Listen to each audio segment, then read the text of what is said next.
Hai para sudaners, kumaha kabarna? Damang sadena dengan saya si Otong kembali lagi di channel Ningali Film. Pada episode kali ini kita akan melanjutkan alur cerita dari film Kekuatan Abadi untuk bagian yang kelima. Dan tidak usah berlama-lama lagi, mari kita mulai ceritanya.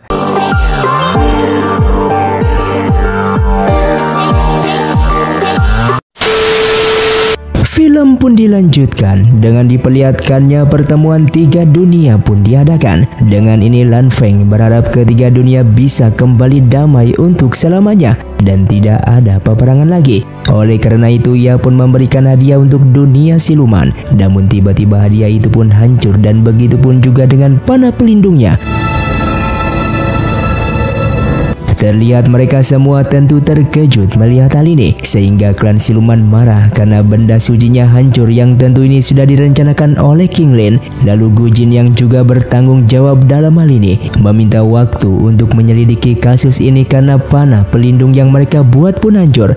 Untuk melihat apa yang sebenarnya terjadi, mereka mencoba mendeteksinya memakai cermin pengamat. Namun cermin pengamat malah rusak sehingga tidak bisa dipakai. Di tengah kegaduhan, perwakilan dunia dewa pun datang ke sana yaitu Hong Zhou. Bukannya meredakan amarah dari klan siluman dan peri, ia justru memojokkan Ain karena dianggap lalai dalam bekerja sehingga bisa terjadi seperti ini. Lalu Kaisar Siluman tidak peduli siapa yang bersalah dalam hal ini. Yang ia minta dari dunia peri hanya mengganti rugi hancurnya benda suci milik klan mereka dengan sesuatu yang berharga. Sementara Ain sangat terkejut setelah mendapatkan informasi kalau dirinya yang akan diadili oleh kedisiplinan Istana Langit akibat dianggap lalai menjalankan tugas menjaga panah pelindung. Gu Jin yang takut Ain dihukum, ia pun membawanya untuk bersembunyi supaya aman sebelum kejelasannya terungkap. Ia pun membawa Ain ke Istana Dewa Perang dan mencoba meminta penjelasannya tentang apa yang sebenarnya terjadi pada panah pelindung itu. Yang ternyata panah pelindung itu ditukar oleh seseorang demi menghancurkan benda pusaka milik dunia siluman. Dan setelah Ain menjelaskan semuanya, Gu Jin yakin ada pihak yang sengaja menjadikan Ain kambing hitam. Kemudian mereka pun mengadakan pertemuan untuk membicarakan tentang cara menemukan sebuah bukti tentang apa yang sebenarnya terjadi pada panah pelindung supaya Ain bisa terbebas dari tuduhan. Yan Suang yang ternyata sebelumnya mendapatkan serpian bahan dari panah pelindung yang meledak. Dan karena bahan ini bukanlah bahan pembuatan panah pelindung yang asli, mereka pun bersiap pergi ke alam Yai karena Gu Jin yakin kalau bahan ini berasal dari sana. Mereka pun berbagi tugas untuk menyelidiki orang yang membuat panah pelindung palsu tersebut. Sementara Gu Jin dan Ain yang ke alam Yai melihat ada orang misterius yang sedang membersihkan bahan-bahan pembuatan panah pelindung palsu. Meskipun dikepung oleh rombongan master angin yang juga datang ke sana, namun orang misterius itu pun berhasil kabur. Namun sepertinya orang tadi terluka akibat terkena salah satu dari bahan yang ada di sini, sehingga mereka pun berkumpul di istana Master Angin untuk mendeteksi bahan-bahan pembuatan panah pelindung palsu tersebut. Dengan adanya bukti yang menunjukkan kalau hal ini memang perbuatan dari orang yang sengaja mengacaukan acara kemarin, Ain pun bisa terbebas dari tuduhan itu. Keesokan harinya di Gunung Daze, Batu Sanseng pada akhirnya berhasil menemukan benang cinta milik Gu Jin yang disembunyikan Hong Zhou, yang tentunya ia akan memberikan ini kepada Gu Jin dan Ain. Sementara itu di Istana Langit, Feng Ming membunuh Yanxi yang dianggapnya telah melatih ilmu terkutuk, dan Gu Jin yang ada di sini juga menyadari kalau ada aroma bahan pembuatan panah di tubuh Yanxi, sehingga mereka berkesimpulan kalau Yanxi lah orang misterius tersebut. Namun sepertinya ini hanyalah pengalian isu yang sengaja dibuat oleh Feng Ming agar dirinya sebenarnya yang membuat panah pelindung palsu itu tidak ketahuan. Di sisi lain, King Lin yang menyamar menjadi Hong Ruo diberikan hadiah dari Kaisar Lan Feng berupa roda nirvana, senjata suci dari klan rubah. Namun King Lin pun diam-diam berencana ingin memiliki Gunung Ningyun yang merupakan tempat tinggal hewan hidrogel. Tentunya ia tidak sendirian bertindak, melainkan memanfaatkan Wamo dan Wasu yang mempunyai wewenang ini. Kaisar Lan Feng yang mengetahui klan siluman mendapatkan persetujuan dari Wasu untuk meninggalkan Gunung Ningyun membuat sang kaisar cukup terkejut. Namun karena alasannya Gunung Ningyun merupakan salah satu wilayah diinginkan oleh klan siluman atas permintaan maafnya, akibat sebelumnya telah menghancurkan pusaka suci milik mereka, kaisar pun tidak bisa berbuat banyak lagi dan menerima dengan lapang dada. Kemudian Ain pun datang ke sana, dan dikarenakan ia yang sudah mengungkapkan kebenaran di balik panah pelindung palsu, kaisar pun akan memberikan hadiah untuk Ain. Lalu Ain pun langsung mengatakan kalau dirinya ingin memiliki Gunung Ningyun untuk ia jadikan tempat tinggal. Namun untuk kali ini sudah tidak bisa Kaisar Lan Feng penuhi, karena sekarang Gunung Ningyun sudah diberikan kepada dunia siluman, tepatnya Hongruo yang merupakan klan rubah. Gujin yang ternyata sudah mengetahui tentang Gunung Ningyun yang telah berada di tangan klan rubah, tentu ia sangat terkejut karena Ain saat ini sudah tidak ada peluang lagi untuk memiliki tempat tersebut. Terlihat Ain yang sudah kembali ke Gunung Daze dengan penuh kesedihan karena ia yang sudah tidak punya kesempatan untuk tinggal di Gunung Ningyun. Namun setelah Yan Suang memberitahu kalau batu Sanseng telah menemukan benang cintanya Gujin, ia pun menjadi senang kembali. Gujin yang sudah diberikan benang cintanya membuat ia teringat dengan kisah cintanya bersama Ain selama ini. Ia tentu merasa bersalah karena belakang ini sudah tidak peduli terhadap Ain.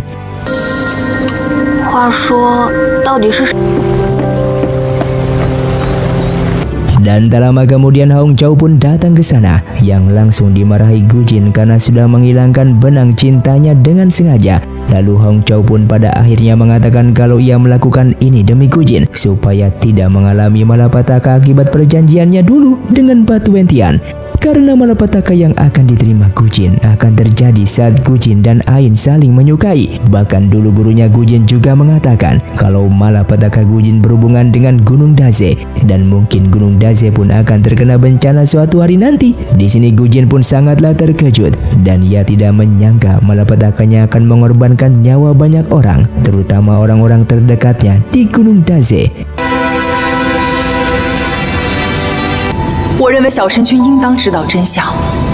Terlihat Gujin yang merenungi kisah cintanya dengan Ain seorang diri, karena ia yang mungkin akan benar-benar memutuskan hubungannya dengan Ain demi keselamatan orang-orang di Gunung Daze agar terhindar dari bencana malapetaka. Tak lama kemudian Ain pun datang ke sana, dan Ain pada awalnya sangatlah senang karena dengan kembalinya rasa cinta Gujin kepadanya akan membuat kisah cintanya kembali seperti dulu.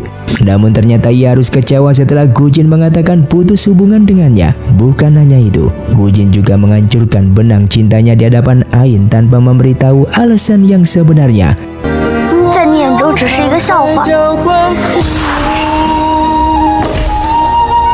Di sisi lain terlihat King Lin yang menyamar menjadi Hongruo berada di Gunung Ningyun, yang langsung mengambil batu pembatas tersembunyi milik Gunung Ningyun, yang mana batu pembatas ini dapat menyembunyikan suatu tempat. Tak lama kemudian Gujin pun datang ke sana dengan memohon kepada King Lin yang menyamar menjadi Hongruo ini untuk dirinya bisa mendapatkan kembali Gunung Ningyun. Oleh karena itulah ia menantang bertarung melawan salah satu dari mereka, dan kalau ia menang maka ia berhak mendapatkan Gunung Ningyun kembali. Namun kalau ia kalah maka senjata setengah dewanya akan diberikan kepada mereka, sehingga pertarungan pun terjadi.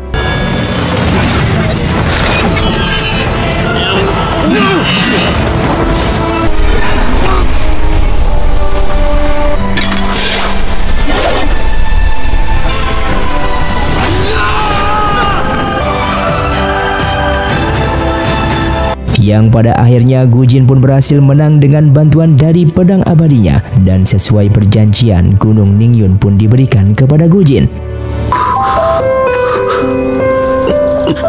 Yang ternyata tujuan King Lin ke Gunung Ningyun ini untuk mendapatkan batu pembatas. Singkatnya di Istana Langit, terlihat Kaisar Lan Feng pun memberikan kepemilikan Gunung Ningyun kepada Ain, dan ternyata ini sengaja Gujin lakukan dengan meminta bantuan sang Kaisar untuk memberikan kepada Ain, supaya Ain tidak tahu kalau dirinya lah yang sudah bertarung dengan klan siluman rubah demi mendapatkannya. Yang tentu hal ini ia lakukan supaya Ain tidak lagi mengejar cintanya tersebut. Lalu Ain pun kembali ke Gunung Ningyun untuk menetaskan adiknya di Danau Gantung. Dan di sini ia masih bersedih karena memikirkan Gujin yang sudah berubah sepenuhnya. Keesokan harinya di Istana Langit, diumumkanlah salah seorang yang akan bergabung menjadi salah satu kelima master di Istana Langit. Dan Wasu yang percaya diri kalau dirinya lah yang akan mendapatkan posisi itu akhirnya kecewa. Karena ternyata yang terpilih salah satu dari 5 master ini bukanlah dirinya, melainkan Muyue yang menjadi master awan yang baru. Setelah itu ia pun mendatangi kediaman Kaisar Lanfeng. Tentunya ia ingin menanyakan kenapa bukan dirinya yang menjadi master awan, padahal itu adalah syarat mas kawin untuk Lanfeng bisa menikahinya. Namun betapa terkejutnya Wasu setelah diberitahu asisten Lanfeng kalau ternyata Lanfeng selama beberapa hari terakhir ini sedang dihukum oleh langit. Karena ia yang merasa bersalah telah lalai dalam menegakkan keadilan, yang mana hal itu berkaitan dengan Wasu yang seharusnya dulu ia hukum karena sudah melanggar aturan Istana Langit. Wasu yang melihatnya pun mulai sadar akan kebesaran cinta Lanfeng yang rela terluka parah demi dirinya. Rasa bersalah dan kesedihan pun bercampur menjadi satu di hati Wasu, dan ia akan lebih baik lagi ke depannya demi bisa bersanding dengan Lanfeng yang jelas rela melakukan apapun demi dirinya. Di sisi lain, Feng Ming yang menyatakan tidak akan lagi mau membantu jalan rencananya Zhou Ying, karena kalau ia ketahuan justru akan membahayakan karirnya. Di sini Zhou Ying yang tidak masalah kalau Feng Ming sudah tidak mau lagi bergabung dengannya. Namun sebelum itu Feng Ming harus terlebih dahulu membantunya sekali lagi untuk yang terakhir kalinya, yaitu memancing Xian Shan dan para master untuk meninggalkan Gunung Daze. Dan terlihat Feng Ming pun mulai melancarkan tugasnya dengan melemahkan menara pendidih roh di Pulau Wutong. Hal ini merupakan rencananya agar para master dari Gunung Daze datang ke Pulau Wutong dan meninggalkan Gunung Daze-nya. Lalu mereka yang sudah datang langsung membantu Feng Ming menstabilkan kembali menara pendidih roh tersebut, yang tanpa sadar sebenarnya ini merupakan rencana Feng Ming supaya Gunung Daze tidak ada yang jaga. Dan terlihat yang memasuki Gunung Daze adalah Wamo untuk menaruh bibit bunga pembantai dewa agar nanti mampu menghancurkan nadi peri yang ada. Di sisi itu diperlihatkannya Xingyi yang memberitahukan Ain tentang Gujin yang akan mengorbankan energi abadinya demi mempertahankan menara pendidih roh milik Feng Yin yang sudah melemah. Ain lalu menyuruh Yan Xuang dan Hong Yi menggagalkan rencana Gujin yang mau mengorbankan energi abadinya, karena ia yang akan ke dunia Yoming untuk mendapatkan energi Phoenix api Feng Yin yang ada di sana. Di saat sudah sampai di dunia Yoming, ia tanpa pikir panjang langsung meminta energi Phoenix yang ada di pohon parasol dunia Yoming yang akan ia tukar dengan separuh pil dalamnya kepada Raja Yoming. Di sini sang raja pun tentu senang karena dengan adanya sebagian pil dalam milik Ain, maka Suyan bisa diperbaiki kultivasinya. Setelah itu ia pun membawa Ain ke pohon parasol dunia Yoming yang ternyata sudah ada Suyan di sana. Ain rela melakukan semua ini supaya Gujin tidak mengorbankan energi abadinya, meskipun ia sudah sadar kalau dirinya memberikan separuh pil dalamnya, maka umurnya akan berkurang. Di sisi lain, Yan Xuang dan Hong Yi menggagalkan Gujin yang mau mengorbankan energi abadinya demi Feng Yin, karena sekarang Ain yang sedang mengambil energi Phoenix api Feng Yin yang ada di dunia Yoming. Gujin yang mendengarnya pun sangatlah terkejut dan ia pun langsung pergi ke sana. Namun Gujin sudah terlambat karena Ain yang sudah memberikan separuh pil dalamnya untuk Suyan. Di sini Suyan yang merasa hutang budi langsung berterima kasih kepada Ain dengan memberikan sedikit energinya karena Ain yang sudah membantunya mengembalikan kultivasi miliknya. Disinilah Ain menyadari kalau Suyan dan Raja Yoming berada di satu tubuh yang sama, dan karena sudah ketahuan identitas dirinya, Suyan pun pada akhirnya berterus terang di mana 11.000 tahun yang lalu Raja Yoming dan Suyan merupakan saudara kembar. Mereka yang mencapai kultivasi setengah dewa saat itu masing-masing diberikan kekuasaan, di mana Raja Yoming menjabat menjadi Kaisar Langit, sementara Suyan menjadi Raja Yoming. Namun saat perang besar terjadi melawan siluman Minqi dan para siluman pun menerobos penjara Cuyun. Dengan melihat pasukan dunia peri kalah karena adanya kekuatan siluman Minqi yang sangatlah kuat, Suyan pun mengeluarkan kekuatannya untuk menyegel siluman Minqi di penjara Cuyun khusus. Namun konsekuensinya pil dalam Suyan tersebar. Dan setelah Raja Yoming menemukan serpian pil dalamnya, ia pun menerobos istana kehidupan dan mencuri buku kehidupan. Ia lalu memohon kepada Dewa Sejati Yihe untuk menyelamatkan Suyan agar bisa hidup kembali, karena Dewa Sejati Yihe menyuruh Raja Yoming untuk menghidupkan Suyan dengan menjadikan dirinya. Ia pun rela melakukannya, namun ia harus menjadi Raja Dunia Yoming menggantikan Suyan. Mereka bisa hidup berdua di dalam satu tubuh juga berkat bantuan dari pohon parasol ini.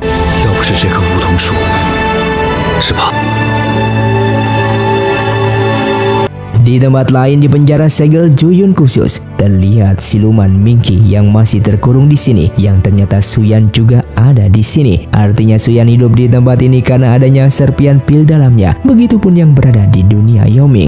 Saat itu siluman Minky selalu mengajak Suyan untuk bergabung dengan klan silumannya untuk menjadi penguasa dunia. Namun tentu Suyan selalu menolaknya, karena meskipun dirinya terkurung di sini, yang terpenting dunia selalu damai.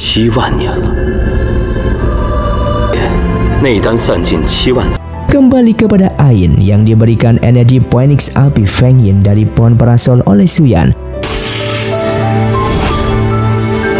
Mereka pun lalu kembali ke aula istana Yoming karena ternyata ada Gujin yang sangatlah marah kepada mereka. Gujin yang marah karena Raja Yoming yang membuat Ain kehilangan separuh pil dalamnya demi Suyan. Beruntungnya Gujin bisa ditenangkan setelah Ain menjelaskan semuanya, apalagi yang dilakukannya demi membantu Gujin mengumpulkan energi Phoenix api Feng Yin, dan tiba-tiba Ain pun pingsan kehabisan tenaga. Kemudian Gujin pun membawa Ain ke Gunung Daze dengan menjelaskan semuanya kepada teman-temannya, dan di sini Xianzhan memprediksi umur Ain yang sudah tidak lama lagi dan tersisa tinggal beberapa tahun saja.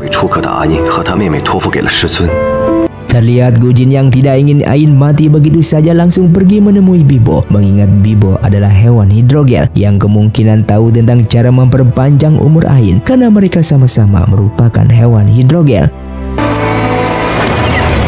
Di sini Gujin memohon kepada Bibo agar memberitahukan cara supaya Ain bisa bertambah umurnya. Lalu Bibo pun akhirnya memberitahukan Gujin caranya, yaitu dengan membuat pil transportasi dewa. Bahan-bahan yang diperlukan untuk membuatnya antara lain, saat itu Gujin harus membakarnya memakai pil 100 tahun kekuatan spiritualnya. Kemudian juga perlu rumput pembakar roh klan rubah, embun kolam abadi di istana langit, dan juga barang berharga yang berkaitan dengan pil hewan terbang yang berumur lebih dari 10.000 tahun.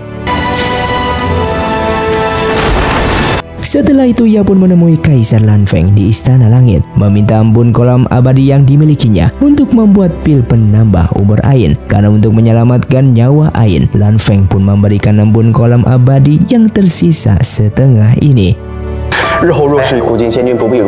Lalu Gujin pun menemui Huasu di klan Meraknya dan meminta mahkota Raja Merak yang berumur 10.000 tahun, mengingat mahkota Raja Merak bisa dijadikan pengganti pil hewan terbang tanpa membunuh peri lain. Bahkan sebagai pertukarannya Gujin memberikan segel giok dewanya pada Huasu, di mana segel giok dewa ini bisa Huasu gunakan sebagai alat perintah dari Gujin suatu saat nanti. Dikarenakan menguntungkan untuknya, pada akhirnya Huasu pun memberikan mahkota Raja Merak kepada Gujin. Setelah kembali ke Gunung Daze, ia pun mengatakan kepada Hongyi kalau bahan pembuatan pil penambah umur Ain tinggal kurang rumput pembakar roh, dan karena Hongyi pangeran klan rubah, ia pun langsung mengambilnya di klan rubahnya tersebut. Diperlihatkannya Ain yang sudah memutih rambutnya layaknya orang tua. Mungkin ini efek ia yang sudah tidak panjang umur lagi. Terlihat Gujin membawa Ain ke pondok pohon bunga pir sebagai tempat pemulihan, dan Ain yang tersadar sangatlah terkejut melihat rambutnya yang sudah memutih. Beruntung Gujin pun berhasil menenangkannya. Sementara itu di klan rubah, Hongyi yang baru mengambil rumput pembakar roh diketahui Hong Ruo yang tubuhnya dikuasai oleh King Lin. Tentu dengan Hongyi yang nekat mau membawa rumput pembakar roh tersebut, King Lin pun memanfaatkan ini agar Hongyi melepaskan gelang cendananya sebagai syarat. Dan tanpa pikir panjang, Hongyi pun langsung melepas gelang cendananya, yang tanpa Hongyi sadari inilah yang sebenarnya ditunggu-tunggu oleh King Lin. Karena dengan tidak adanya gelang cendana, King Lin pun bisa merasuki ke tubuh Hongyi dan mengendalikannya untuk menghancurkan Gunung Daze tersebut. Kemudian diperlihatkannya Hongyi yang sudah memberikan rumput membakar roh kepada Gujin. Tentu semua ini ia lakukan demi Ain. Gujin pun akan membuat proses pembuatan pil penambah umur Ain, dan untuk itulah ia meminta Hongyi dan Yuan Shuang merahasiakan hal ini dari Ain supaya Ain tidak takut memikirkan umurnya yang sudah tidak lama lagi. 你了，天天念叨你，尤其是傅晨。你都不在天宫，我还去干嘛？ Hingga keesokan harinya Hongyi pun memamerkan senjata barunya, yaitu roda nirvana pada mereka. Karena ternyata saat di klan rubah sebelumnya, Hongyi juga meminta roda nirvana di tangan Hong Ruo yang dikuasai oleh King Lin. Bersamaan dengan Gujin yang sedang membuat pil transformasi dewa untuk Ain, bahkan Xiansan dan Xiansu juga sudah mulai membuat formasi pelindung nadi peri. Singkatnya, saat Gujin sedang fokus untuk pil transformasi dewa, tanpa disadari Ain melihatnya yang tentunya membuat Ain sedih karena Ain sadar Gujin membuat pil untuk dirinya agar bisa bertambah umur. Kemudian diperlihatkannya istana langit yang sedang melangsungkan acara pernikahan Kaisar Lan Feng dengan Wasu. Namun Kaisar Lan Feng sebagai pengantin pria belum datang juga. Sampai akhirnya tiba-tiba muncullah perwujudan naga emas raksasa, pertanda Kaisar Lan Feng yang akan wafat. Mereka semua langsung mendatangi kediaman Kaisar Lan Feng. Terlihat Lan Feng di sisa-sisa nafas terakhirnya meminta maaf kepada Wasu. Lalu ia pun menutup mata untuk terakhir kalinya. Meskipun sudah mencoba segala cara untuk menghidupkan kembali, namun hasilnya tetap tidak bisa. Dan mereka gagal membangkitkan Lan Feng karena memang jiwa dan pil dalamnya sudah menghilang dari 3 dunia. Mereka lalu melihat peristiwa sebelum Lan Feng dibunuh memakai cermin pengamat yang sudah diperbaiki. Mereka semua melihat Lan Feng yang diserang oleh seseorang memakai teknik aliran siluman, dan nampak ada perwujudan siluman rubah ekor 9 di balik aura hitam tersebut.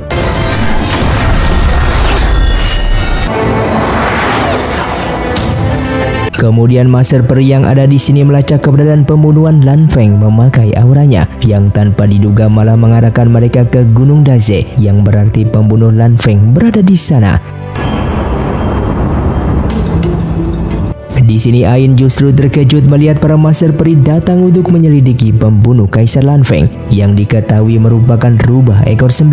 Beruntung Gujin cepat datang yang langsung mengatakan kalau memang ada rubah ekor 9 di Gunung Daze ini, yaitu anak dari mendiang raja rubah terdahulu yaitu Hongyi. Namun Gujin berani menjamin kalau bukan Hongyi yang membunuh Kaisar Lan Feng karena dia beberapa hari ini sedang berkultivasi untuk naik tingkat. Namun Wasu yang marah sangat ingin menerobos pelindung Gunung Daze untuk menangkap Hongyi, dan beruntung Xiansan yang baru datang bisa menenangkannya. Karena Xiansan sadar pembunuh Lan Feng adalah salah satu rencana siluman untuk membuat dunia peri dan siluman berperang lagi. Oleh karena itu, agar Wasu dan para master percaya kalau Hongyi bukanlah pelakunya, Xiansan pun membuka pelindung Gunung Daze dan mempersilahkan mereka mengeceknya sendiri. Terlihat Master Angin dan yang lainnya pun masuk, dan sementara Wasu ditinggal di sini. Setelah mengecek keseluruhan Gunung Daze, Master Angin pun sadar memang bukan Hongyi pelaku pembunuhan Kaisar Lan Feng karena masih berada di tingkat peri dasar. Lalu ia dan para master lain meminta maaf karena sudah sempat menuduh Gunung Daze menyembunyikan pembunuhnya.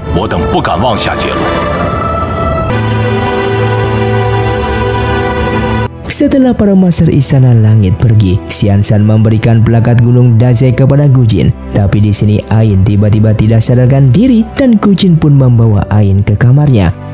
Dan saat Gujin mau memasukkan pil transformasi dewa yang sudah jadi, tiba-tiba pilnya malah meledak. Situasi pun benar-benar menegangkan di sini.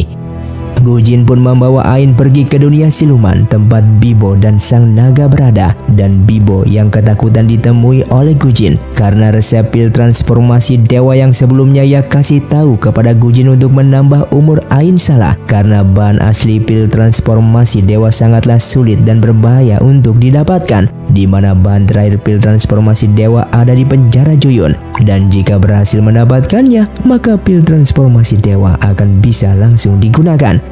Bibo yang tidak memberitahukan hal ini sebelumnya karena takut Gujin kenapa-napa saat berada di penjara Joyon. Karena Gujin kultivasinya yang belum cukup, terlebih lagi kekuatan dewanya juga belum aktif, sehingga akan sangat berbahaya kalau nekat masuk ke penjara Joyon. Namun Gujin pada akhirnya akan tetap masuk ke penjara Joyon demi mendapatkan bahan terakhir untuk membuat pil penambah umur Ain yang dalam keadaan sekarat. Hingga pada akhirnya Gujin pun masuk ke penjara Joyon dan ia pun langsung berhadapan dengan Raja Bunga Pembantai Dewa untuk mengambil sumsum silumannya. Dengan waktu bersamaan, King Lin ternyata sudah berhasil menghancurkan nadi peri Gunung Daze memakai bunga pembantai dewa yang sebelumnya ditanam oleh Wamo. Bahkan King Lin juga diam-diam memasukkan separuh jiwanya ke dalam tubuh Hong Yi yang sudah tidak dilindungi gelang cendananya lagi. Di sini Hong Yi tidak bisa berbuat banyak dan pada akhirnya tubuhnya berhasil direbut King Lin dan dikendalikannya. Kemudian tiba-tiba Hong Yi dengan roda nirvananya datang menyerang mereka, yang tentunya Yan Xuang pun sadar yang ada di hadapannya bukanlah Hong Yi. Terlihat Yan Xuang dan seluruh murid Gunung Daze menyatukan kekuatan untuk menahan serangan Hong Yi. Namun tentu karena sekarang berada di tingkat setengah dewa meskipun seorang diri, Hong Yi pun bukanlah lawan mereka. Dari Istana Langit, Master Angin sadar kalau Gunung Daze dalam bahaya karena adanya aura siluman yang sangatlah kuat. Ia dan para Master Langit pun akan segera datang ke Gunung Daze untuk menolongnya.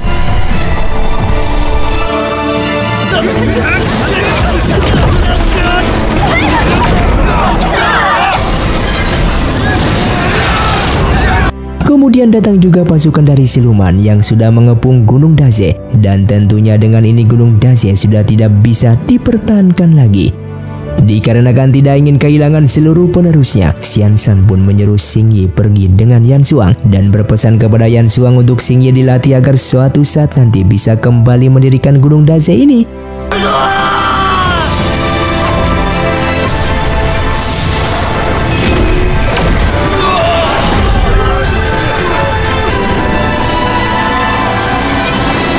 King Lin yang sangat senang karena meskipun pasukan silumannya sudah dimusnahkan, namun usahanya untuk mengadu domba dunia peri dan siluman semakin berhasil. Apalagi dengan tidak adanya Gunung Daze yang merupakan sekte paling terkuat, dan tentunya dunia peri bisa hancur di tangannya sendiri. Di sisi lain, Gujin yang tidak tahu Gunung Daze telah musnah ternyata masih berada di penjara Joyon yang berusaha mendapatkan sumsum siluman Raja Bunga Pembantai Dewa tersebut. Dan pada akhirnya setelah perjuangan panjang demi Ain, ia pun berhasil mendapatkan sumsum tulang Juyun.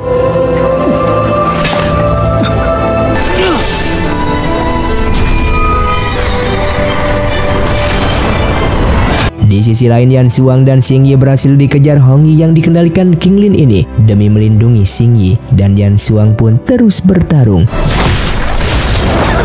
Di saat detik-detik terakhir, Yan Xuang mencoba mengatakan kepada Hong Yi, sehingga Hong Yi pun bisa mendapatkan sedikit kesadarannya yang menyuruh Yan Xuang untuk membawa Xing Yi pergi dari sini sebelum dirinya kembali dikendalikan.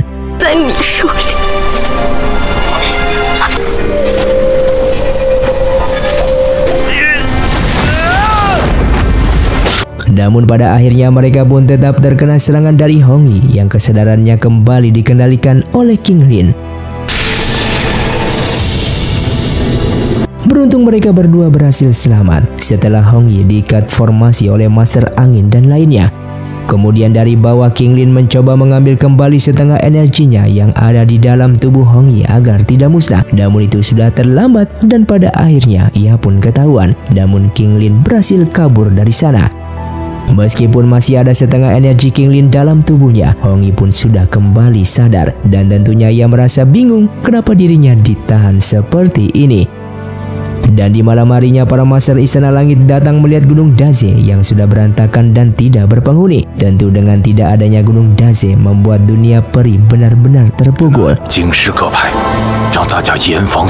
Dan film pun bersambung. Terima kasih untuk kalian yang sudah menonton video ini sampai habis. Sampai jumpa di video selanjutnya. Saya pamit undur diri, ningali film Xiao Tong undur diri dan salam Sundaners.